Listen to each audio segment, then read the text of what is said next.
Good morning, my dear brothers and sisters. ரொம்ப நாளுக்கு அப்புறம் இந்த வீடியோ கடவுள் ரொம்ப நாளுக்கு அப்புறம் இந்த வீடியோ பண்ண கிருபை செய்ததற்கு நன்றி. இந்த வீடியோ 2 விதமான ஆங்கிள்ல உள்ளவங்களுக்காக நம்ம பார்க்கலாம். ஒண்ணு ரட்சிப்பு அப்படின்னா என்ன? ரட்சிப்புன்னு நெறைய பேர் சொல்றாங்களே! அப்ப அந்த ரட்சிப்பு அப்படின்னா என்ன உண்மையிலேயே? அதுல என்ன நடக்குது? அதுல என்ன பெனிஃபிட்ஸ்? அந்த ரட்சிப்பு கிடைச்சதுனால எப்படி அவங்க மாறுறாங்க? இந்த மாரி நெறைய கொஸ்டின்ஸ் நெறைய பேருக்கு இருக்கு. அந்த மாதிரியான ஒரு ஆங்கிள். சில பேருக்கு ரட்சிப்பு அதெல்லாம் கிடையாது. நாங்க சின்ன வயசுல எங்க டினாமினேஷன் எங்க ப்ரீஸ்ட் சின்ன வயசுல பேபியா இருக்கும்போது எங்கள மந்திரிச்சாரு. அதுதான் ரட்சிப்பு. இவங்கலாம் சும்மா சொல்றாங்க. அப்படின்னு நீங்க சொல்ற ஆளா இருக்கலாம். அவங்களுக்கும் சத்தியம், வசனம் என்ன சொல்லுது? இப்ப உண்மையிலே கிறிஸ்தவர்ன்னு சொல்லி நீங்க கிளைம் பண்ணீங்கன்னா, பைபிள் மட்டும் தான். இல்ல, இப்ப நீ ஹிந்து வேற ரிலிஜன்ல இருந்து வந்தீங்கன்னா, அவங்களுக்கு கண்டிப்பா அவங்க காஸ்பல் கேட்குறாங்க. கடவுள் தொடுறாரு. அவங்க எல்லாத்தையும் விட்டுட்டு இங்க வர்றாங்க. பட் இங்க கிறிஸ்தவம்னு சொல்லிட்டு உள்ளுக்குள்ளேயே இருக்கிறவங்களுக்கு தான் இப்ப நெறைய ட்ராப் ஆர் ஸ்னேர் வசனம் அதிக நேரம் ஓல்ட் டெஸ்டமென்ட்ல யூஸ் பண்ணியிருப்பார் கடவுள். Snare don't be ensnared. அதாவது இன்னொரு நேஷன்ல போயி அந்த நேஷன எல்லாம் தட்டி உங்களுக்கு நான் ப்ராமிஸ்ட் லேண்டா வாக்களிக்கப்பட்ட இடமா நான் அந்த கானான் குடுக்கும்போது, அங்க உள்ள பிராக்டிஸஸ் எதையும் பண்ணிறாதீங்க. நீங்க என்ஸ்னேர்ட் ஆகுற மாரி. அதாவது அம் வலையில சிக்கிறாதீங்க. அந்த உங்களுக்கு வச்ச டெஸ்ட்ல. அந்த மாரி கடவுள் நெறைய ஓல்ட் டெஸ்டமென்ட்ல யூஸ் பண்ணியிருப்பாரு. ஸோ இந்த மாரி நெறைய விஷயங்கள் நான் ஷேர் பண்ணணும். இது மச் நீடடா எனக்கு ஒரு புஷ் கடவுள் குடுத்ததுனால நான் இத பண்றேன். ஒன்லி ஸ்கிரிப்சர்ஸ் மாத்திரம் தான் நான் எடுத்திருக்கேன். அந்த ஸ்கிரிப்சர்ஸ் அதிலிருந்து மட்டும் நம்ம எதற்காக ரட்சிப்பு, அந்த ரட்சிப்பு அடைஞ்சதுக்கு அப்புறம் எப்படி இருப்பாங்க, அவங்களால எது பண்ண முடியும், பண்ண முடியாது. இந்த மாரி விஷயங்கள தான் நம்ம பேசப் போறோம். எனி கமெண்ட்ஸ் இருந்தா கண்டிப்பா ஷேர் பண்ணுங்க. Otherwise we are good to go. நம்ம சின்ன பிரேயர்ல ஸ்டார்ட் பண்ணிருவோம்.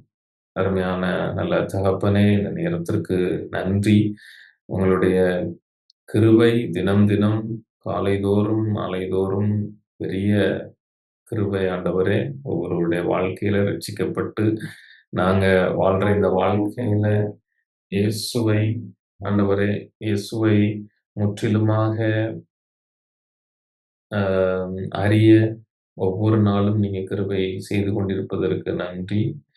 இதை கேட்கிற ஒவ்வொருவரையும் ஆண்டவரே, உயிர்த்தெழுந்த இயேசுவின் வல்லமை தொட்டு அவங்களுடைய ஆவியை புதுப்பிக்க வேண்டும் என்று நான் ஜெபிக்கிறேன் ஆண்டவரே. The power of resurrection ஆண்டவரே, அவங்க மேல இருந்து ஒவ்வொருவருடைய ஆண்டவரே ஆவியை புதுப்பிக்க வேண்டும் என்று நான் ஜெபிக்கிறேன் ஆண்டவரே. இயேசுவின் நாமத்திலே ஒப்புக் கொடுத்து ஜெபிக்கிறேன். ஜீவனுள்ள பிதாவே. ஆமென்.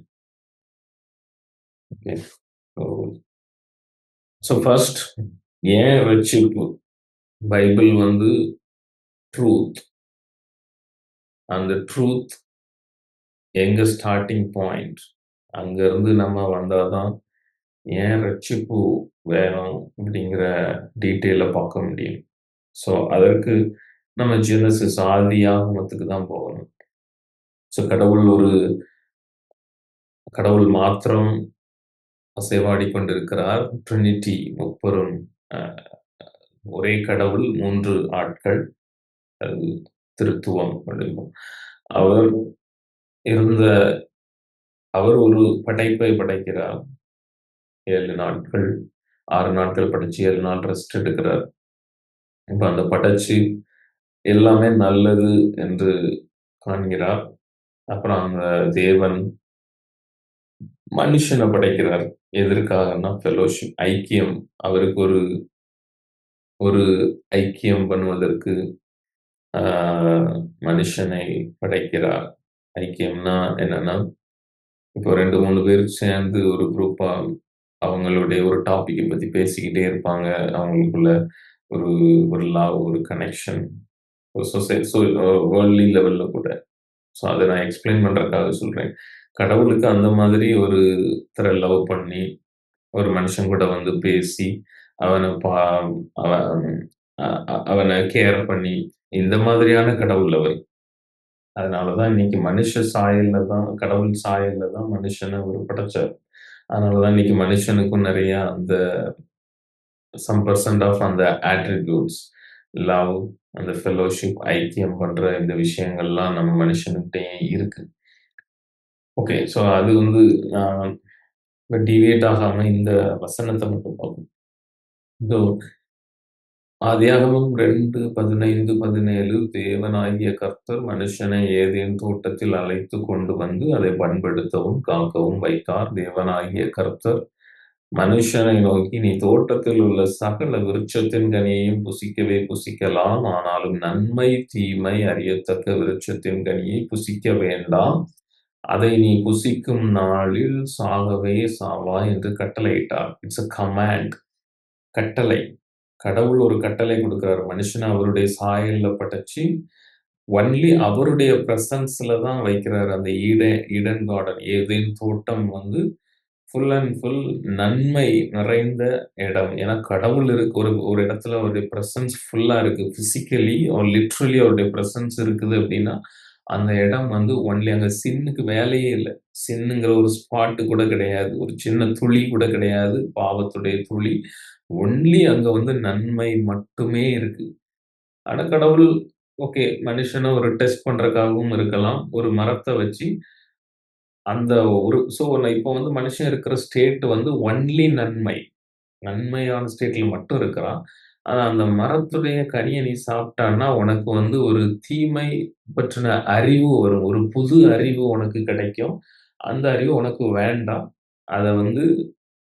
அத வந்து நீ அத சாப்பிடக்கூடாது. அதனால தான் இதுக்கு பேரு நன்மை, தீமை அறியத்தக்க மரம். மரத்தின் கனி அப்படிங்கிறாங்க.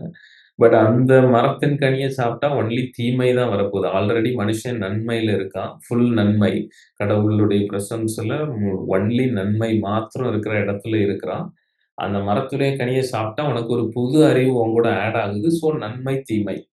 ஸோ அதுதான் அந்த பைபிள் சொல்லுது. அந்த knowledge of good and evil அப்படின்னு இங்கிலீஷ்ல இருக்கும். அப்ப அந்த நன்மை, தீமை அறியத்தக்க அந்த மரத்தின் கனியை நீ புசிக்க வேண்டாம். அது உனக்கு வேண்டாம். கடவுள் ஃபார் சம் ரீசன் அவர் என்ன ரீசனுக்காக அது வேண்டாம் அப்படின்னு வச்சிருக்கிறாருன்னு அது நமக்கு தெரியாது. இது ஒரு கமாண்ட், கட்டளை. ஓகேவா? கடவுள் ஒரு விஷயம் சொன்னாருன்னா, அதுக்கு மறுபேச்சு கிடையாது. அதுக்கு கண்டிப்பா ஆ முழு மனசோட நம்ம வந்து அதற்கு கீழ்ப்படியணும். அதுதான் த்ரூ அவுட் த பைபிள். ஏன்னா அவர் படைத்தவர். அவருக்கு தான் எல்லா அதிகாரமும் இருக்கு நம்ம மேல. உண்மையான உண்மையான அதிகாரம். ஏன்னா அவர் தான் படைத்தவர். ஸோ, அ அதனை நீ மீறி சாப்பிட்டன்னா சாகவே சாவாய் என்று கட்டளையிட்டார். அப்போ கடவுள் வந்து அத மீறி சாப்பிட்டன்னா உனக்கு பிசிக்கலாவும் உனக்கு இந்த அறிவு வந்து நீ பாவத்துல விழுந்தன்னா சாவுங்கிற ஒரு விஷயம் வரும். அதேபோல உனக்கு ஸ்பிரிச்சுவல் ஆகும். ஆவியிலயும் உனக்கு ஒரு டெத் வந்துரும். 2 டெத் இங்க. பிசிக்கலாவும் நீ இறந்து போவ. உடனே இறக்க மாட்ட. ஏன்னா அதுக்கப்புறம் ஆதாம் 930 வருஷம் வாழ்ந்தாரு. உடனே இறக்க மாட்ட.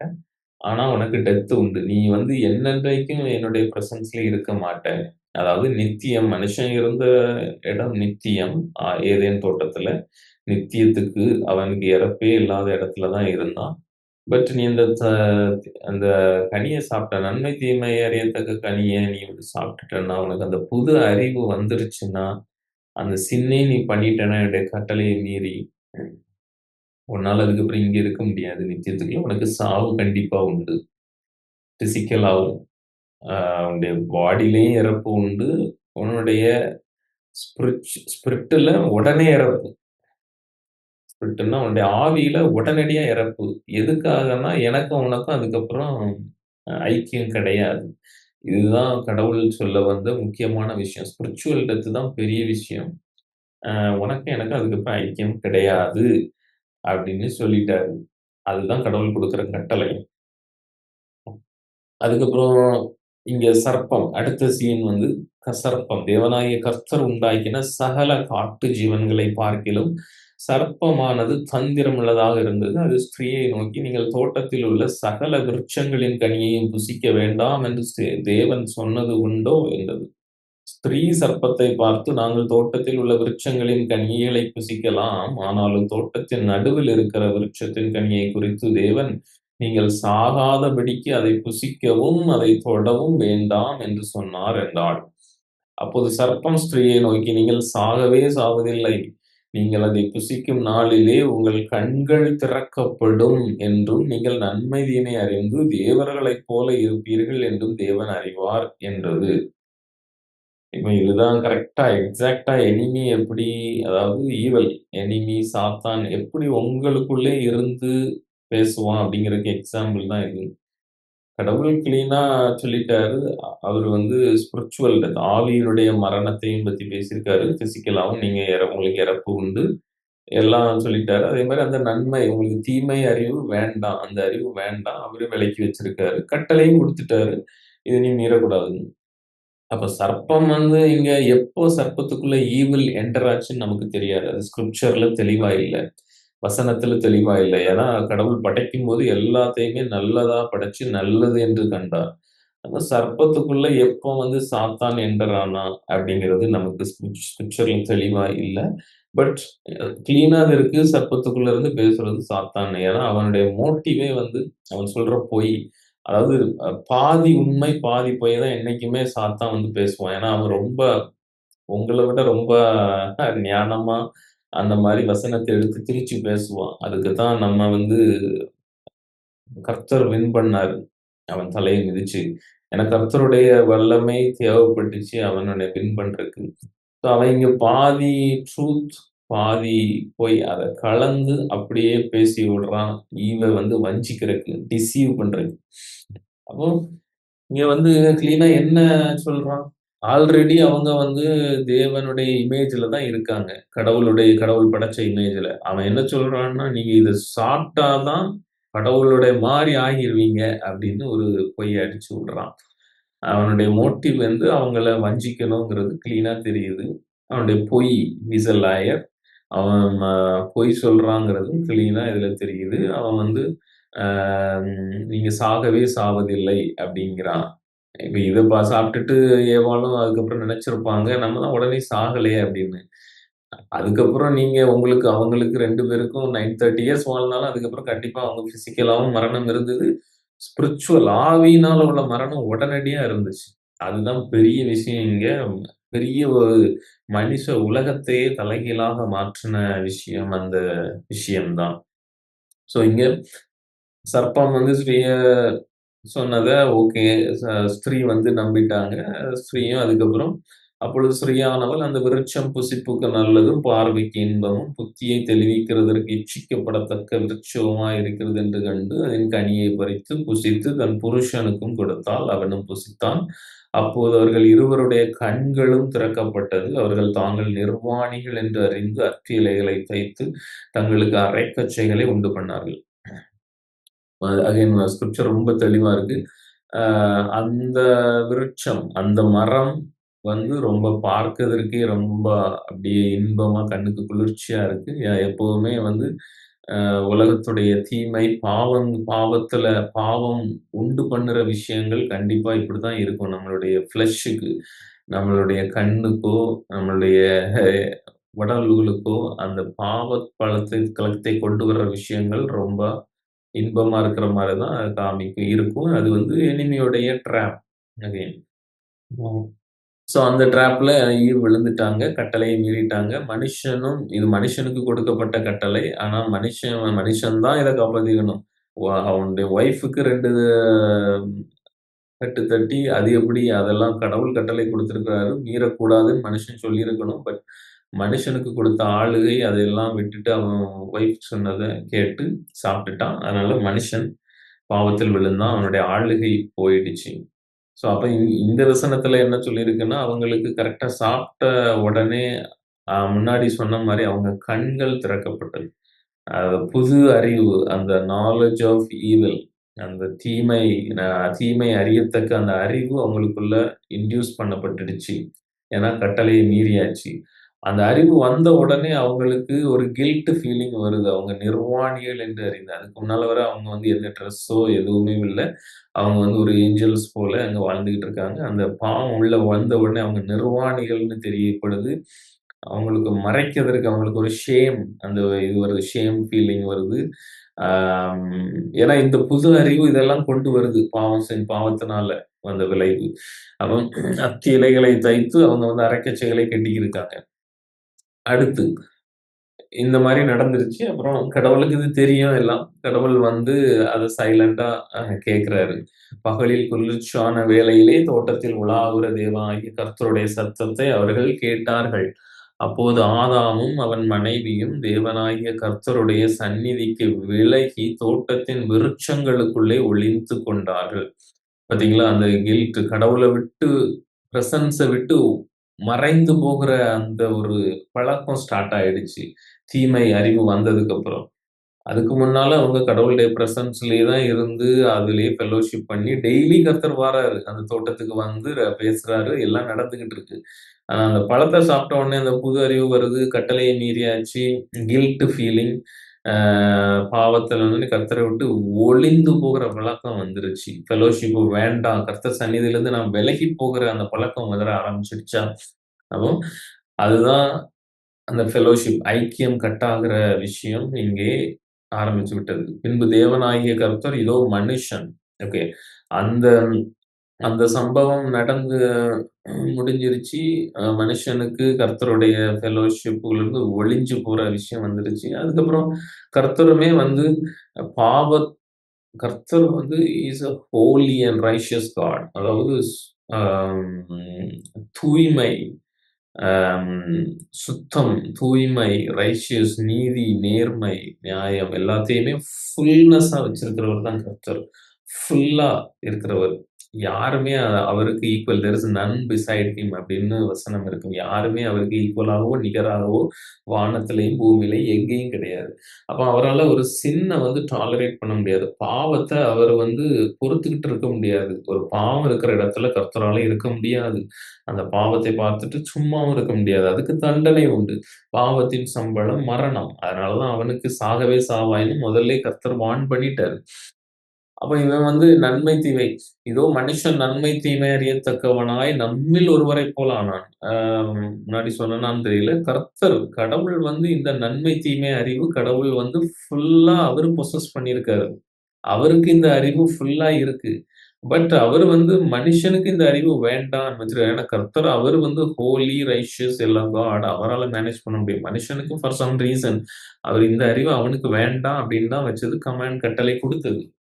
பட் அவருக்கு இந்த அறிவு பெர்ஃபெக்ட்டா இருக்கு.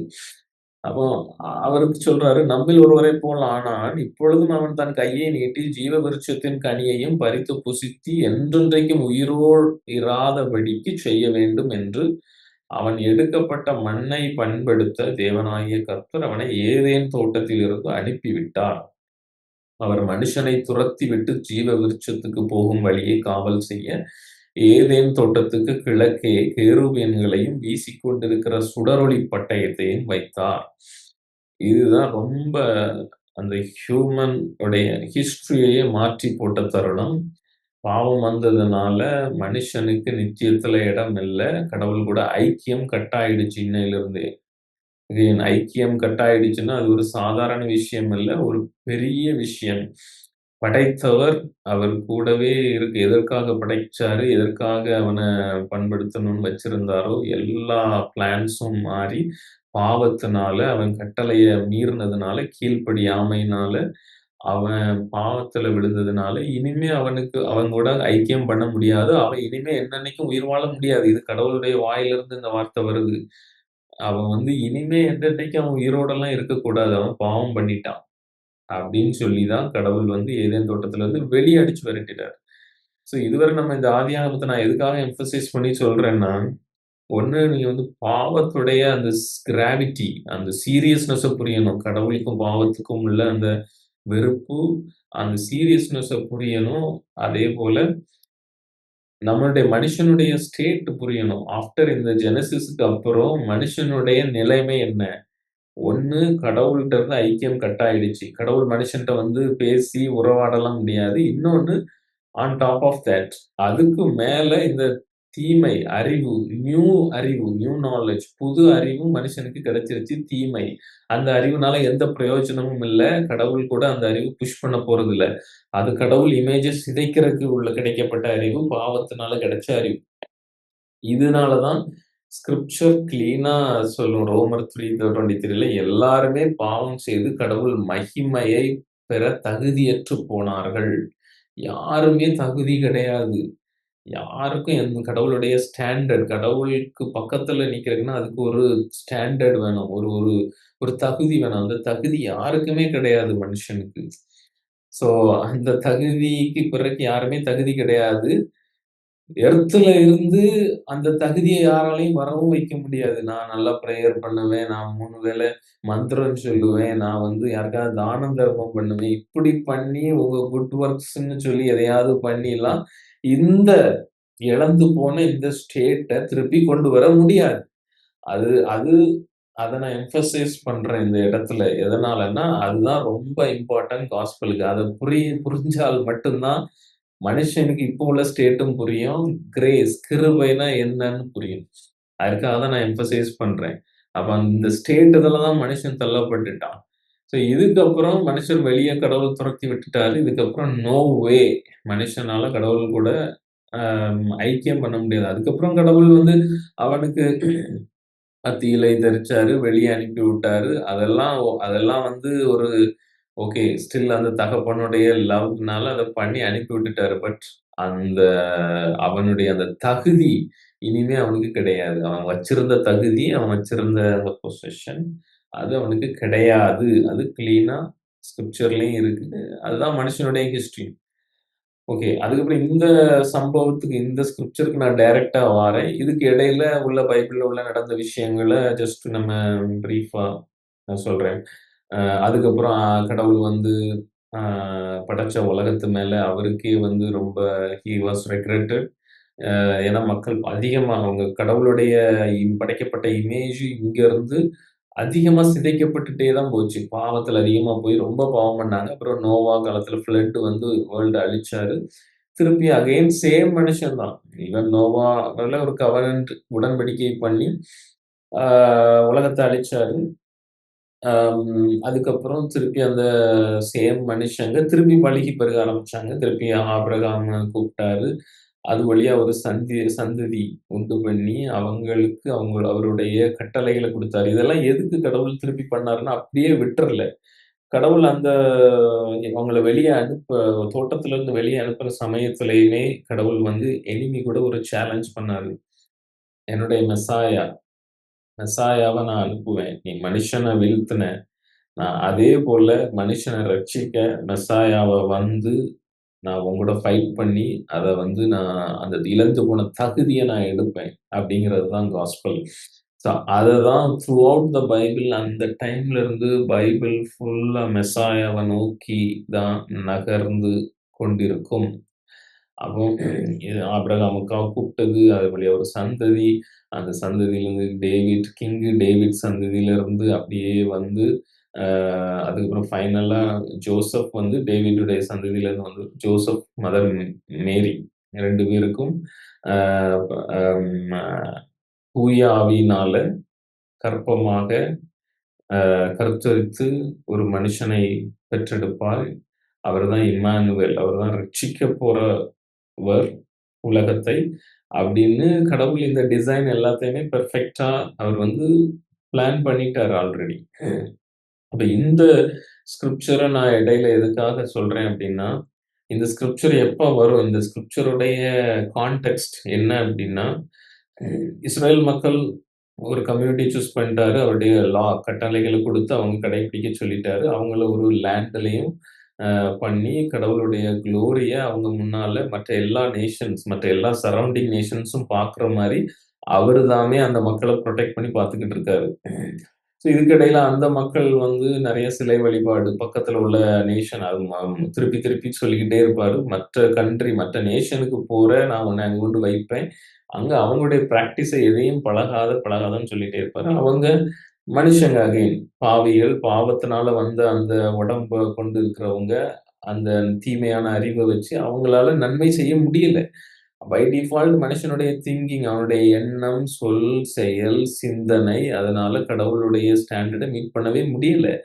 ஈவன் கனவுல கூட உங்களால பாவம் செய்யாம இருக்க முடியுமா? அது கடவுளுடைய ஸ்டாண்டர்ட். அவ்வளவு பரிசுத்தமா யாராலயும் இருக்க முடியாது. ஒரே ஒருத்தரால மட்டும் தான் இருக்க முடிஞ்சது. அத நம்ம பின்னால பார்ப்போம். அப்போ உங்களுக்கு புதிய இருதயத்தை குடுத்து இந்த கான்டெக்ஸ்ட் வந்து ஓகே இது வாசித்துருவோம். உங்களுக்கு ஒரு புதிய இருதயத்தை குடுத்து, உங்களுடைய உள்ளத்திலே புதிதான ஆவியை கட்டளையிட்டு, கல்லான இருதயத்தை உங்கள் உடலிலிருந்து எடுத்துப் போட்டு, சதையான இருதயத்தை உங்களுக்கு கொடுப்பேன். உங்கள் உடலிலே என் ஆவியை வைத்து, உங்களை என் கட்டளைகளில் நடக்கவும், என் நியாயங்களை கைக்கொள்ளவும், அவைகளின்படி செய்யவும் பண்ணுவேன். ஓகே. இந்த கான்டெக்ஸ்ட் நான் சொன்னது போல இஸ்ரேல் மக்கள் வந்து அந்த சிலை வழிபாடு பண்ணி போயிட்டாங்க. கடவுள் வந்து அ அதுக்கு தண்டனை அவங்கள பிடிச்சு நேபுகத்நேசர் அவரு ஜென்டைல் கிங்கு பாபிலோன்ல இருந்து அவன் சிலை வழிபாடு பண்ற கிங் கிட்ட அவங்களுக்கு பாடம் புகட்டுறதுக்காக பிடிச்சு குடுத்துட்டாரு. அப்ப அவங்க எல்லாரும் அங்க இருந்து இஸ்ரேல்ல இருந்து அவன் எல்லாரையும் கூப்பிட்டுட்டு பாபிலோனுக்கு கொண்டு போய் அடிமைத்தனமா அவங்கள ஸ்லேவரியா வச்சுட்டான். இது கடவுள் அலோவ் பண்ணி தான் நடந்துச்சு. அதே மாரி அவன் டெம்பிளையும் இடிக்க அலோவ் பண்ணிட்டாரு. ஏன்னா, அவங்களுடைய பாவம் அளவுக்கு மீறி போனதுனால. அந்த நேரத்துல தான் ப்ராஃபெட்ஸ் மூலமா எசேக்கியேல் வாஸ் எ ப்ராஃபெட். அவர் வந்து அங்க தான் இருக்காரு. எங்க பாபிலோன்ல இருந்து அந்த நேரத்துல அ இவரு நம்ம ஜெரேமியா இங்கிருந்து தீர்க்க தரிசனம் சொல்லிக்கிட்டு இருக்காரு. ஜெருசலம்ல இருந்து. எசேக்கியேல் அங்க இருக்காரு. எசேக்கியேல் அ அ பாபிலோன்ல இருக்காரு. அந்த மக்கள அகைன் ஸ்டில் என்கரேஜ் பண்றதுக்கு, அவங்களுக்கு கடவுளுடைய வார்த்தைய அறிவிக்கிறதுக்கு. அப்பதான் அதுக்கப்புறம் தான் டேனியல்லாம் அங்க ரூலர்ஸா இருக்கிறாங்க, பாபிலோன்ல. அந்த ஸ்டோரி. அப்ப அந்த நேரத்துல தான் கடவுள் புது ஒரு உடன்படிக்கையை சொல்றாரு. நான் உங்களுக்கு இந்த பழைய உடன்படிக்கை உங்க உங்க ஆபிரகாம், ஈசாக், யாக்கோபு கூட பண்ணி உங்கள எகிப்தில இருந்து கூப்ட்டு வந்து உங்கள ஒரு லேண்ட்ல வச்சேன். அத நீங்க வந்து அதுக்கு தகுதி இல்லாம பண்ணிட்டீங்க.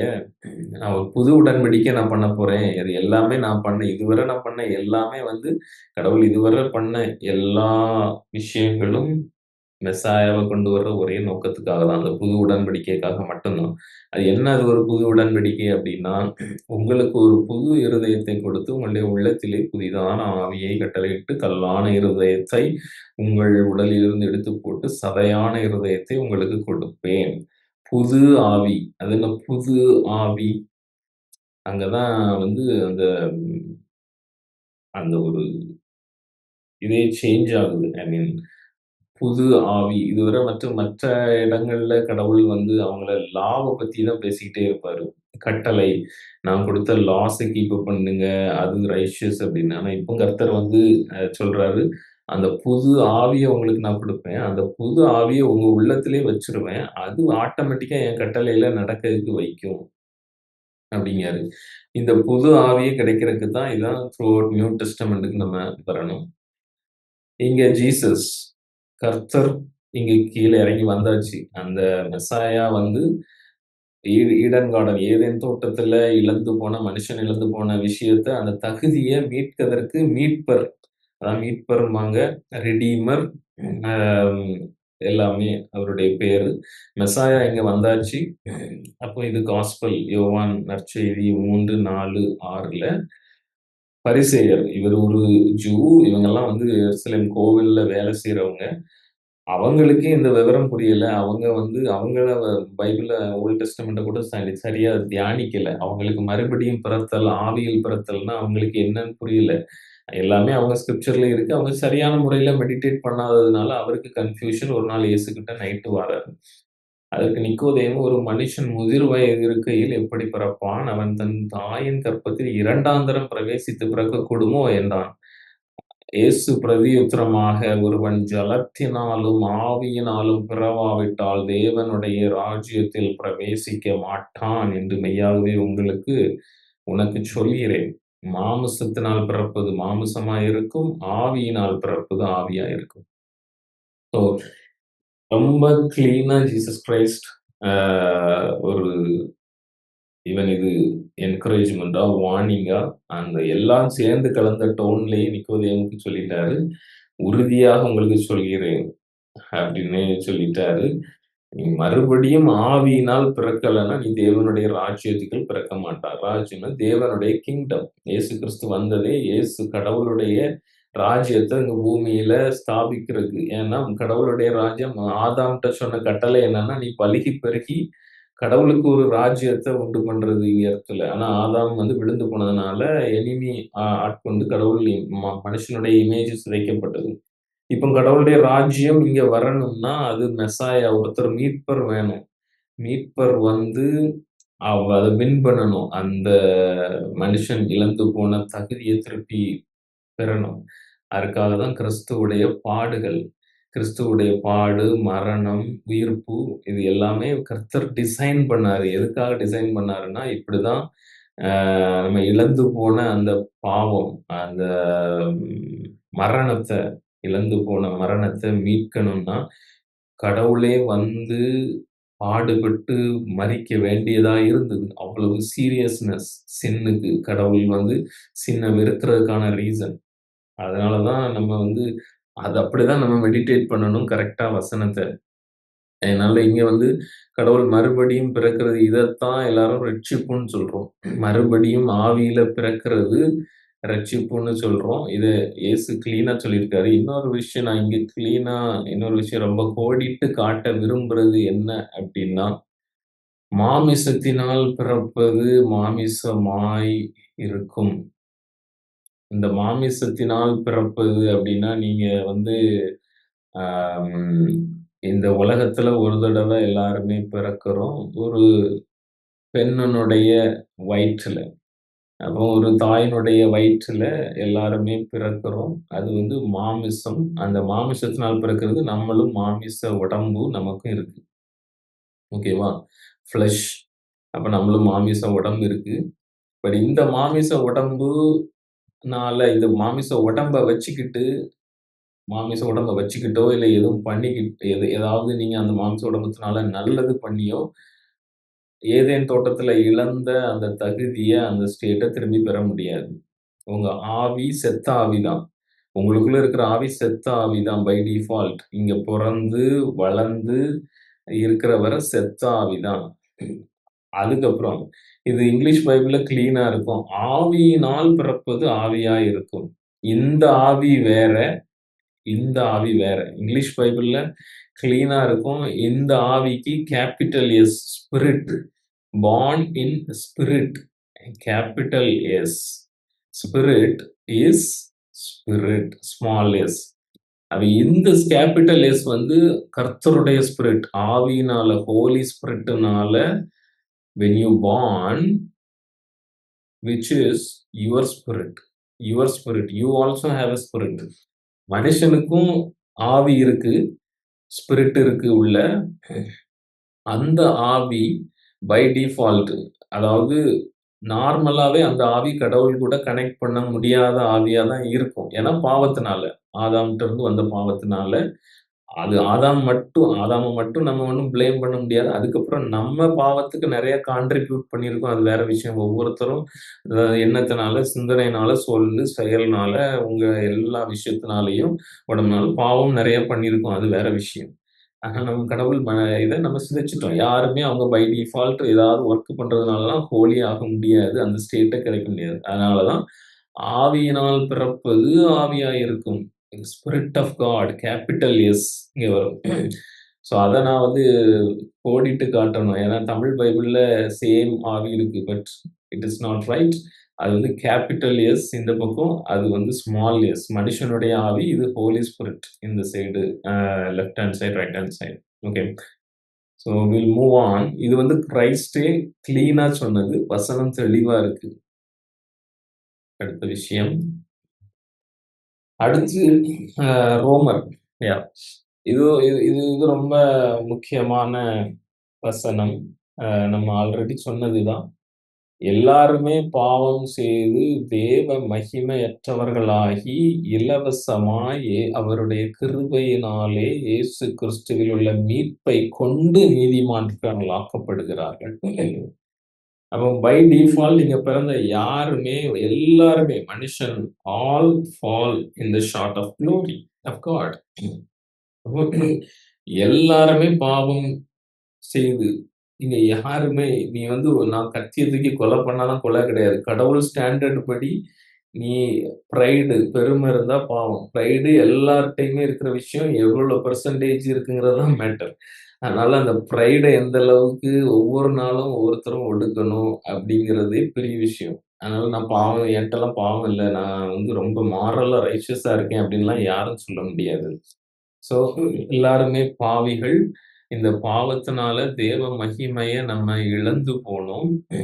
அதனால வசனம் என்ன கிளீனா சொல்லுதுன்னா, இந்த தேவ மகிமைய நம்ம இழந்து போயிட்டோம். அதுக்கப்புறம் இலவசமாய், ஃப்ரீயா ஃப்ரீயா பட் ஆனா கடவுள் அதற்கு விலை கொடுத்தார். அவருடைய சஃபரிங், அவருடைய பாடுகள், மரணத்தினால அவர் பெரிய விலை கொடுத்தார். அதனால இன்னைக்கு அதான் கிருபை, கிரேஸ்.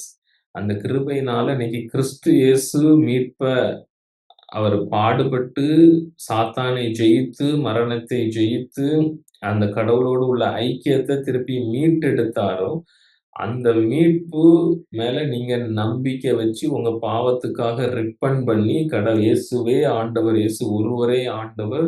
அவர் மூலமா மட்டும் தான் ரட்சிப்புன்னு உங்க முழு உள்ளத்தோட, ஆன்மாவோட உங்களால மைண்ட் ஃபுல்லா அக்செப்ட் பண்ணி உங்களால அக்செப்ட் பண்ணா, நீங்க நீதிமான்களாக்கப்படுவீர்கள். ரைச்சியஸ்ன்னு பைபிள்ல இருக்கும். You will be righteous by the blood of Jesus Christ by the grace of God.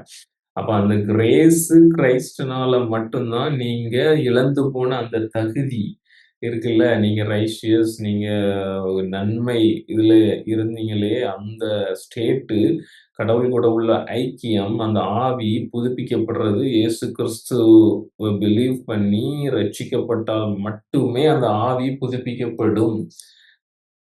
ஏன் அதுக்கப்புறம் ஆவி புதுப்பிக்கப்பட்டுச்சுன்னா, நம்ம உடனே ஹெவனுக்கு போயிரலாமே, ஏன் நம்ம இங்க இருக்கோம் அப்படின்னு நீங்க கேட்கலாம். அங்க தான் கடவுள் வந்து புரமோஷன ஃபர்ஸ்ட் குடுத்துடுறாரு.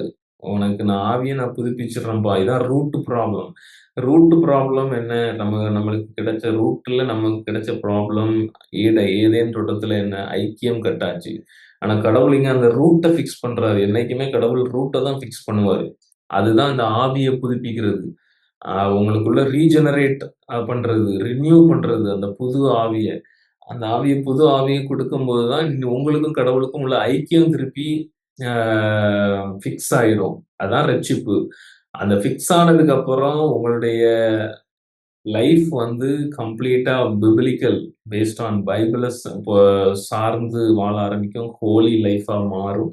அதுக்கப்புறம் நீங்க வந்து குட் ஒர்க்ஸ் பண்ணுவீங்க. அதுக்கப்புறம் நீங்க தான தர்மம் பண்ணுவீங்க. எதுனாலும் பண்ணுவீங்க. அது வந்து கர்த்தர குளோரிஃபை பண்றதுக்கு. ரட்சிப்புக்கு முன்னால நீ வந்து தான தர்மம் பண்றேன். நான் வந்து நல்லா இருக்கேன். 3 வேள நான் பிரேயர் பண்றேன். அதனால ரட்சிப்பு கிடையாது. கிடைக்காது. ஏன்னா நீ உன்னுடைய ஸ்டேட்ட வச்சுக்கிட்டு நீ ஃபாதர ப்ளீஸ் பண்ண முடியாது. கடவுள ப்ளீஸ் பண்ண முடியாது. கடவுள அந்த ஸ்டேட்ட வச்சுக்கிட்டு ஒண்ணும் பண்ண முடியாது. அதுக்கு தான் ரட்சகர் வேணும். ரட்சகர் தேவை, ரிடீமர் தேவை, மீட்பர் தேவை. அத உணரணும் முதல்ல. அதுதான் ஃபர்ஸ்ட் பாயிண்ட். அந்த சால்வேஷன் எனக்கு வேணும்னு ஆசைப்பட்டா முதல் பாயிண்ட் என்னன்னா, என்னுடைய ஸ்டேட்ல நான் பாவி. நான் டெய்லி பாவம் பண்ணிக்கிட்டு இருக்கேன். அத வந்து மன்னிக்கிறதுக்கு, அத மறைச்சு என்ன ரைச்சியஸா மாத்துறதுக்கு இயேசுவுடைய ரத்தம் வேணும். அதற்கு நான் இயேசுவுடைய கல்வாரியில அந்த சிலுவையில நடந்த இததான் நான் நம்பணும். அதற்கு நேரே நான் பாவத்தை அறிக்கையிடணும். அவர்ட்ட நான் பெர்சனலா நீல் டவுன் பண்ணி எங்க இருக்கிறேனோ அங்க. அப்படிங்கிற அந்த எண்ணம் வேணும். You must perceive that. பெர்சீவ்ன்னு ஒரு இங்கிலீஷ்ல வேர்ட் இருக்கும். அது வந்து மனசுனால உணரணும். அது வந்து சும்மா வாயால சும்மா பேச்சுக்கு நாங்களும் இருக்கோம் அப்படின்னு அத புரியாம அப்படி சொல்றது கிடையாது. டெம்ப்ளேட் மாரி.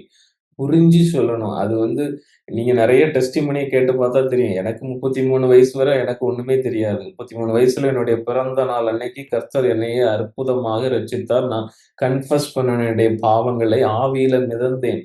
ஆவியில மிதக்கிற அனுபவம் வேணும் அப்படின்னு ஆசைப்பட்டா, பாவத்த அறிக்கையிடுங்க. இயேசுவே ஆண்டவர் அப்படின்னு அறிக்கையிடு. அதுக்கப்புறம் ரிமைனிங் உள்ள விஷயங்கள கர்த்தர் பார்த்துக்குவாரு. நான் இந்த டினாமினேஷன்ல இருக்கேன். என்னுடைய ஊர்ல என்ன தப்பா பேசுவாங்க. கிரைஸ்ட் அந்த பவர் ஆஃப் ரெசரக்ஷன் உங்களை எங்க வேணாலும் தைரியமா நிக்க வைக்கும். அப்படிதான் பவுல் நின்னாங்க, அப்போஸ்தலர்கள் நின்னாங்க. கிறிஸ்துவுக்காக இன்னைக்கு எவ்வளவு பேரு வட இந்தியாவுல சாகுறாங்க. அப்போ அது எதுக்காகன்னா, அந்த அன்பு, கிறிஸ்துவுடைய அன்பு, பவர் ஆஃப் ரெசரக்ஷன் அத நிக்க வைக்கும். உயிர்த்தெழுந்த இயேசுவின் வல்லமை உங்கள அப்படி நிக்க வைக்கும். அத நீங்க நம்புங்க. அத விட்டுட்டு நான் இப்படி சொன்னா என்னுடைய ஊர்ல என்ன நினைப்பாங்க? இப்படிலாம் அது வந்து அது அதுக்கப்புறம் நீங்க முதல்ல ரட்சிக்கப்பட்டா கடவுள் நடத்துவாரு. அந்த ஆவி, புது ஆவி உங்கள தூண்டும். புது ஆவி ஆப்ஜெக்ட்ட பார்த்து வொர்ஷிப் பண்ண விடாது. அதத்தான் நாங்க சொல்றோம் ரட்சிப்புங்கிறது. நான் கொஞ்சம் கடுமையா பேசுறேன். எதுக்காக அப்டின்னா, இது வந்து நெறைய பேருடைய உள்ளத்துல வந்து உள்ள இறந்த ஆவிய புதுப்பிக்கிறதுக்கு இந்த வசனம் உள்ள போகணும். அந்த உள்ள போனா தான் வசனத்தினுடைய வல்லமை வேலை செய்யும். அதனால இந்த ரோமர்ல கிளீனா இருக்கு. யாருமே நம்மளுடைய வொர்க்னால நம்மள கடவுள ப்ளீஸ் பண்ண முடியாது. அடுத்த ஒரு வசனம் எபேசியர்ல இருக்கு. அது இன்னும் கிளீனா அது உங்கள அ கிரு அ எக்ஸ்ப்ளைன் பண்ணும் பாருங்க. ஏன்னா இந்த வசனம் தான் கடவுளுடைய வார்த்தை. அதனால கிறிஸ்தவனுக்கு வசனம் தான் எல்லாம், முழு மூச்சு. அப்படி இருந்தா தான் கிறிஸ்தவன். கிருபையினாலே விசுவாசத்தை கொண்டு ரட்சிக்கப்பட்டீர்கள். இது உங்களால் உண்டானதல்ல. இது தேவனுடைய ஈவு. ஒருவரும் பெருமை பாராட்டாதபடிக்கு இது கிரியைகளினால் உண்டானது அல்ல. ஏனெனில் நற்கிரியைகளை செய்கிறதற்கு நாம் கிறிஸ்து இயேசுவுக்குள் சிருஷ்டிக்கப்பட்டு தேவனுடைய செய்கையாய் இருக்கிறோம். அவைகளில் நாம் நடக்கும்படி அவர் முன்னதாகவே அவைகளை ஆயத்தம் பண்ணியிருக்கிறார். இந்த வசனம் பவுல் வந்து எபேசு சர்ச்சுக்கு குடுத்தது. ஐ மீன் ஆல்ரெடி ரட்சிக்கப்பட்டு பிலீவர்ஸ் சர்ச்சுக்குள்ள பவுல் குடுத்த உபதேசம்.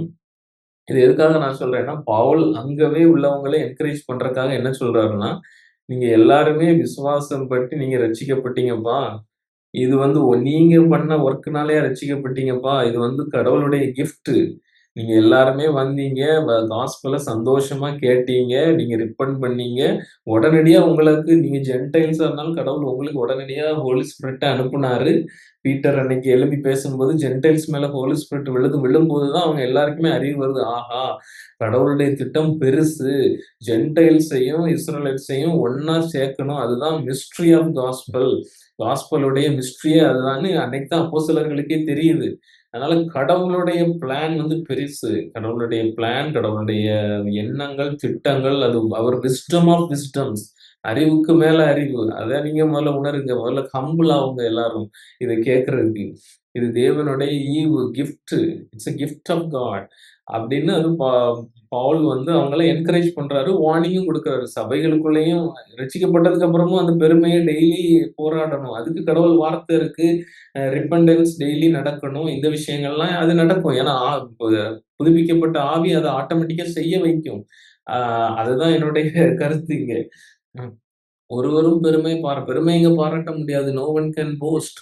ஏன்னா இது கிரியைகள்னால உண்டானது இல்ல. கிரியைகள்னா நீங்க பண்ற வொர்க்னால, உங்க குட் வொர்க்ஸ். நான் தான தர்மம் பண்ணேன், அது பண்ணேன், இது பண்ணேன். அதனால நான் வந்து நல்லா இருக்கேன். இல்ல அதனால நான் கடவுள ப்ளீஸ் பண்றேன். கடவுள நான் வந்து சந்தோஷப்படுத்துறேன். இதெல்லாம் கான்செப்டே கிடையாது இங்க. எப்பா இது வந்து நீங்க ரட்சிக்கப்பட்டது கிருபை. கிரேஸ் தான் ஃபர்ஸ்ட்டு. ஏனெனில் நற்கிரியைகளை செய்கிறதற்கு நாம் கிறிஸ்து இயேசுவுக்குள் சிருஷ்டிக்கப்பட்டு தேவனுடைய செய்கைகளாய் இருக்கிறோம். அதுக்கு அப்புறம் நீ ரட்சிக்கப்பட்டதுக்கு அப்புறம் நீ நற்கிரியைகள பத்தி ஸ்கிரிப்சர் பேசுது. ஏன்னா, அதுக்கப்புறம் நீ பண்ற குட் வொர்க்ஸ் வந்து நீ எப்படி பண்ணுவன்னா, உன்னுடைய கிருபைய நீ ஃபர்ஸ்ட்டு சொல்லி, நான் இயேசுவ குளோரிஃபை பண்ணி செய்வ ஏதாவது. அதுக்கப்புறம் till on the end of the life நீ அங்க இங்க செத்து மேல ஹெவனுக்கு போற வர அதுக்கப்புறம் நீ இங்க பண்ற நற்கிரியைகள்ல வந்து கடவுள குளோரிஃபை பண்ணுவ. ஸோ அது வந்து ஸ்கிரிப்சர் வேற விதமா பார்க்கும். அது அதுக்கும் அது அது ரட்சிக்கப்பட்டவன் அதையெல்லாம் பண்ணுவான். ஆனா நீ ரட்சிக்கப்படுறதுக்கு இதெல்லாம் நீ பண்ணாலும் ஒண்ணும் நடக்காது. இதுதான் ஸ்கிரிப்சருடைய தெளிவு. அதனால இதுதான் ட்ரூத். இந்த ட்ரூத்த நீங்க கரெக்ட்டா பிடிச்சுக்கணும். அது இல்லாம நாங்க வந்து தவறாம நான் வந்து கோவிலுக்கு போனேன். நான் தவறாம 3 வேள டெய்லி பிரேயர் பண்றேன். இல்ல நான் மந்திரம் சொல்றேன். அங்க போனேன். அந்த கோயில விசிட் பண்ணேன். லென்ட் சீசன் அனுபவிச்சேன். சாப்பிடாம நான்வெஜ் சாப்பிடாம இருந்தேன். இதெல்லாம் வந்து நீங்க கொஞ்சம் ஒரு 2000 இயர்ஸ்க்கு முன்னால போய் பார்த்தா, இது எல்லாமே எனிமி எல்லா பிராக்டிஸையுமே வச்சிருக்கான். இப்பவும் மற்ற ரிலிஜியன்ஸ்ல எல்லா பிராக்டிஸும் இருக்கு இது எல்லாமே. சாப்பிடாம வருத்திக்கிறது. குழந்தை பேபிய கடவுள் ஆரம்பிச்ச சாக்ரிஃபிஷியல் சிஸ்டம். அதாவது பலி குடுக்குற திட்டமே கடவுள் எதுக்காக ஓல்ட் டெஸ்டமென்ட்ல ஆரம்பிச்சாருன்னா, எல்லாமே கிறிஸ்து வந்து பலி குடுத்து இத மீட்கணுங்கிறதுக்காக. ஆனா எனிமி அன்னைக்கே அதுக்கு ஆல்டர்னேட் வச்சான். எப்படின்னா, அவன் கோயில்கள் பெரிய பெரிய பீடத்த கட்டி, அவங்க சின்ன சின்ன பிள்ளைகள அவன் பலி குடுக்க ஆரம்பிச்சாங்க. அது எல்லாமே அந்த எனிமி வந்து கடவுள் எதுக்காக பண்றாருன்னே தெரியாம அவன் வந்து ஆல்டர்னேட்டா கிரியேட் பண்ணான். அந்த மாரி தான் இன்னைக்கு உங்களுக்குள்ள ஆல்டர்னேட்டா எல்லாத்தையும் மனுஷன் கொண்டு வந்து கிரியேட் பண்ணி வச்சுட்டு, அத நீங்க பண்ணிக்கிட்டு இருக்கீங்க. ட்ரூத்த கேட்டா மட்டும் தான் சந்தோஷம் கிடைக்கும். ட்ரூத் கேட்டா மட்டும் தான் ஆவி புதுப்பிக்கப்படும். அதனால இயேசுவே ஆண்டவர்ன்னு சந்தோஷமா அறிக்கையிட்டீங்கன்னா, ஆவியில மிதக்கலாம் இன்னைக்கு சந்தோஷமா. கர்த்தருடைய நீங்க நீங்க இறந்தாலும் உங்களுக்கு வந்து இட்டர்னல் ஹோப். வாழ்க்கையில நீங்க நித்திய வாழ்வு இருக்கு. ஆதாம், ஏவாள் வாழ்ந்தது போல நீங்க ஏதேன் தோட்டத்துல கர்த்தர் கூட சந்தோஷமா அங்க வாழலாம். ஏதேன் தோட்டம்ங்கிறது ஒரு சிம்பாலிக் சொல்றேன். அங்க ஹெவன்ல அங்க கர்த்தர் நன்மை மட்டும் தான் இருக்கும். அவர் பிரசன்ஸ்ல அங்க வாழலாம். அதனால இதத்தான் நான் வந்து ஆழமா சொல்ல வேண்டியது. இனிமேல் ரட்சிப்புங்கிறதுல சந்தேகம் வராது அப்படிங்கிறதுல நான் முழுமையா நம்புறேன். இதை கேட்பவர்களுக்கு நான் ஹம்பிளா சொல்றேன். சில விஷயங்கள்ல நான் கடுமையா சொல்ற மாரி இருக்கும். அது எதற்காகன்னா, அந்த வசனத்துடைய ஆழத்தை சொல்லணுங்கிறதுக்காக. ம் அடுத்து இந்த இந்த வசனத்தோட நான் கடைசியா முடிக்கிறேன். இந்த வசனம் வந்து லாசர் இறந்து போகும்போது, லாசர உயிர்ப்பிக்கணும். அங்க இயேசு போயிருக்காரு. நிக்கிறவரு கடவுள் முன்னால. மார்த்தா கேட்கிறாங்க, "இது எப்படி நடக்கும் ஆண்டவரே? 4 நாள் ஆயிடுச்சே இறந்து. நாற்றம் அடிக்குமே!" அப்படின்னு கேட்கிறாங்க. அப்ப கர்த்தர் சொல்றாரு ஒரே வார்த்தை, "நீ விசுவசித்தால் தேவனுடைய மகிமையை காண்பாய் என்று நான் உனக்கு சொல்லவில்லையா?" என்றார். இங்க விசுவாசம்ங்கிறது என்னன்னா, முன்னால நிக்கிறவர் யாரு? முன்னால நிக்கிறவரு மெசாயா. உனக்கு முன்னால நிக்கிறவரு மெசாயா. உனக்கு அந்த விசுவாசமும் இல்ல. அதே மாரி நீ கடவுள் மேல அந்த மெசாயாவால உயிர்ப்பிக்கவும் வல்லமை உண்டு அப்படிங்கிறதுக்கு நீ விசுவசிக்கணும். அதுதான் கர்த்தர் எதிர்பார்க்கிறது. நீ இயேசுவுக்கு எந்த இடம் குடுக்குற? இயேசுவே ஆண்டவர்ன்னு கன்ஃபெஸ் பண்றோம். இயேசு ஒருவரே ஆண்டவர்ன்னு கன்ஃபெஸ் பண்றது வேற. இயேசுவும் கடவுள் அப்படின்னு சொல்லி சும்மா போறது வேற. இங்க அங்க தான் உங்களுக்கு பிரச்சனை. எ திஸ் பவுல் அ தெசலோனிக்கர்ஸுக்கு சொல்லும்போது அ அவங்கட்ட ஆர்க்யூ பண்ணுவாரு. எப்படி ஆர்க்யூ பண்ணுவாருன்னா, "இயேசு காட் மஸ்ட் சஃபர்." கடவுள் கண்டிப்பாக இவ்வளவு வேதனைகளையும், பாடுகளையும் அனுபவிக்க வேண்டி இருந்தது, ரட்சிப்பை கொண்டு வருவதற்கு. இந்த ஜீசஸ் தான் அந்த கிரைஸ்ட். இதுதான் காஸ்பல். நீங்க நினைக்க இந்த ஜீசஸ் ஆஃப் நாசரத் தான் கிரைஸ்ட். கிரைஸ்ட்ன்னா அருள் பொழிவு செய்யப்பட்டவர், anointed one, God, son of God. அப்ப நெறைய மார்க்கத்துல நீங்க இப்ப போய் பார்த்தா சன் ஆஃப் கடவுள் எதுக்கு கஷ்டப்படணும் அப்படின்னு தான் கேட்பான். ஏன்னா அவனுக்கு எனிமிக்கு வந்து மற்ற எல்லாத்துலயும் ஆல்டர்னேட் பண்ணி வச்சான். இந்த விஷயத்துல அவனால ஆல்டர்னேட் பண்ணவே முடியாது. எந்த மார்க்கத்திலயாவது கடவுள் சஃபர் ஆக வேண்டியிருந்தது மனுஷனை ரட்சிக்குங்கிற கான்செப்ட் இருக்கான்னு போய் பாருங்க. ஏன்னா இந்த ரைச்சியஸ் காட், இந்த ஹோலி ட்ரூத் சொல்ற காடால மட்டும் தான் இந்த டிசைன் பண்ண முடியும். ஏன்னா, அங்க எனிமி வந்து அங்க இப்ப சப்போஸ் இன்னொரு மார்க்கத்துல கடவுள் சஃபரிங் ஆக வேண்டியிருந்ததுன்னு அவன் வச்சிருந்தான்னா, ஆ ஒய் அப்படிங்கிற கொஸ்டின் வரும். ஏன் அப்படிங்கிற கொஸ்டின் வரும். அந்த கொஸ்டினுக்கு நீ பதில் சொல்லணும்னா, சின்ன வந்து அட்ரஸ் பண்ண வேண்டி வரும். அத வந்து எனிமிக்கு அது பிடிக்காது. ஏன்னா, அவன் தான் பொய்யும், பொய்யுடைய பிதாவும், அவன் தான் பாவத்தின் முழு அ இமேஜ். அவன் எப்படி அத அனுமதிப்பான்? அதனால தான் அவனால இந்த விஷயத்துல மட்டும் ஆல்டர்னேட் பண்ணவே முடியல. அதுக்கு பதிலா அவன் வந்து திருப்பி விட்டுட்டான். நீங்க வந்து குட் வொர்க்ஸ் பண்ணுங்க. நீங்க வந்து ஹெவனுக்கு வந்துரலாம் அப்படின்னு அவன் அடிச்சு விட்டு எல்லாரையும் இன்னைக்கு வஞ்சித்துக்கிட்டு இருக்கான். ஆகையினால தெளிவாக புரிஞ்சு கொள்ளுங்க. இந்த ஒரே கடவுள், ஒரே சேவியர். ஒரே ரெடீமர், ஒரே மீட்பர், ஒரே ரட்சிப்பை உண்டு பண்ணுவார். அந்த விஷயத்துல கான்சன்ட்ரேட் பண்ணீங்கன்னா, நல்லது. பொருள பார்த்து வணங்க முடியாது. ரட்சிக்கப்பட்ட ஆவி இருக்கும்போது, ஒரு ஆப்ஜெக்ட்ட பார்த்து யாராலயும் வணங்க முடியாது. ஏன்னா, உனக்குள்ள இருக்கிறது புது ஆவி. நீ ஒரு புது கிரியேஷன். நீ நீ கிறிஸ்துவுனால நீ புதுசா படைக்கப்பட்டிருக்கிற 2வது தடவை இந்த வேர்ல்ட்ல. அது எனக்கு நடந்தது. நான் ஒரு அதுல விட்னஸ். நான் ஒரு சாட்சியா சொல்றேன். 33 வயசுல எனக்கு நடந்தது. அதுபோல இன்னைக்கு நீங்க 1000 தௌசண்ட்ஸ் ஆஃப் சாட்சிய வெளிய கேட்கலாம். இயேசுவினால் ரட்சிக்கப்பட்ட, புதுசாக படைக்கப்பட்ட அந்த எக்ஸ்பீரியன்ஸ் அனுபவத்த. அதனால இத நான் ஷேர் பண்றேன் வித் ஹம்பிள்னஸ். என்ன தாழ்மையோட நான் ஷேர் பண்றேன். அன்போட ஷேர் பண்றேன். கேட்கிறவர்கள் இது இல்லன்னா கண்டிப்பா சுய பரிசோதனை செய்யுங்க. வசனத்துல இதுல போட்டுட்ட வசனத்த திருப்பி நீங்களும் கூட மெடிடேட் பண்ணுங்க. உங்களுக்கு நலமானது அப்படின்னு உங்க அ கடவுள் உங்களுடைய உள்ளத்தை கடினப்படுத்தாமல் அதை வந்து லேசாக்கி, இந்த உண்மைய உள்ள ஊடுருவி பாயச் செய்வாராக. அதுதான் என்னுடைய பிரேயர். ஆண்டவரே லார்ட் இந்த சமயத்திற்கு நன்றி. இந்த நேரத்திலே சத்தியத்தை பேச எனக்கு தெம்பு கொடுத்ததற்கு நன்றி. இந்த வாழ்நாள் ஒரே ஒரு வாழ்க்கை மனுஷன் ஒரு நாள் பிறந்து அடுத்தது நியாயத்தீர்ப்பு. அந்த ஒரு நியாயத்தீர்ப்புக்கு தப்புவிச்சு என்னையும் இன்னும் எத்தனையோ மனிதர்களையும் இயேசுவின் இரத்தத்தினால மீட்டதற்கு நன்றி. இதை கேட்கிற ஒவ்வொருவருக்குள்ளேயும் காஸ்பல் ஆண்டவரே power of the gospel may work in their hearts ஆண்டவரே. ஹோலி ஸ்பிரிட் புது ஆவி படைக்கப்படட்டும். அவங்களுடைய வாழ்க்கை மாறட்டும். அவங்களுக்குள்ளே இயேசு பிறக்கட்டும் ஆண்டவரே. இயேசுவின் நாமத்தில ஒப்புக்கொடுத்து ஜெபிக்கிறேன் ஜீவனுள்ள பிதாவே.